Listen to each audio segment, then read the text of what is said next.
Hello, this is Dr. Alise. I am a psychology student at Cal Southern University, and I am having to explain to you about sexual dysfunctions. And I am so honored to be able to come to you guys from my remote office to share with you some pearls of wisdom. So here goes. There are 4 stages to the sexual response cycle, and anytime you have any type of delays or issues within any of those phases, then that's what you call a sexual dysfunction. So I want to share with you the first phase is the appetitive phase, and in that phase it may be where you're having fantasies, you're having thoughts about sex. You're having daydreams about sex. You're not able to focus because you're thinking about sex, and you may feel attracted to someone. You may be looking at a picture, a movie, and that's where all that sexual energy comes in, and whatever you're thinking, it goes to your brain. So the second stage is the arousal phase, and that's where there's specific and direct sexual stimulation. We call this foreplay, guys. You may decide to choose a certain area, or you know what you do when you do it. But during this phase, you need to pay attention to what's going on in your thoughts, in your mind, and so forth. Now, in the third stage, that's the orgasmic or your orgasm phase, where it's the orgasm phase where you actually release your sexual attention, and that's a beautiful phase, guys. And the last phase is the resolution phase. And in that phase, that's where, the men usually take a break. They're not really interested in sex anymore because they need time to relax. Whereas women, they're ready to go again. They can have more than one orgasm, and that's a beautiful thing. It just depends on how you look at that. As I said earlier, anytime there's a disruption in the normal sexual response cycle, that means that you have a sexual dysfunctional disorder. And that's where you need to come see me, so we can kind of look and see what's going on from an emotional, cognitive, and physical level. But medical attention may be needed to address the biological treatments.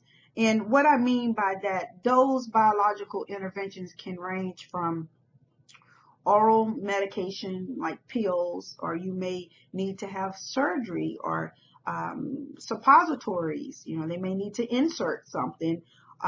Injection therapy, they may need to inject something, or devices such as pumps and implants.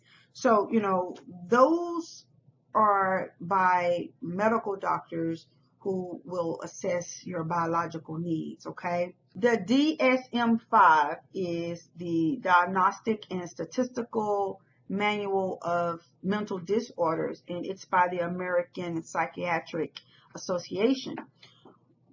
When you have been diagnosed with a sexual dysfunctional disorder, that means that you should have those symptoms present for at least 6 months, and it has to cause some distress. So if you're not being aroused, or you're not having an orgasm, then yeah, you got some problems. You need to definitely go and see what's going on there. Now, if you don't have any interest in sexual activity, or you're not really concerned about getting your orgasm, then you don't have a sexual dysfunctional disorder, and I can't give you a sexual dysfunctional diagnosis, all right? What I can help you navigate, and I have all of those sexual dysfunctional disorders written down below. Let me share them with you. I can help you navigate the male hypoactive sexual desire, the erectile dysfunction, premature ejaculation, delayed ejaculation, the female sexual interest, arousal disorder, the female orgasmatic disorder, the genito-pelvic pain penetration disorder. And what I can help you with is with the psychological treatments of where, you may need to be assessing what your beliefs are about sex. You may have been raised up or may have been violated to where you may have a different view about sex. So we need to look at your belief system. We need to look at how do you communicate your sexual dysfunctions or your disorders with your partner.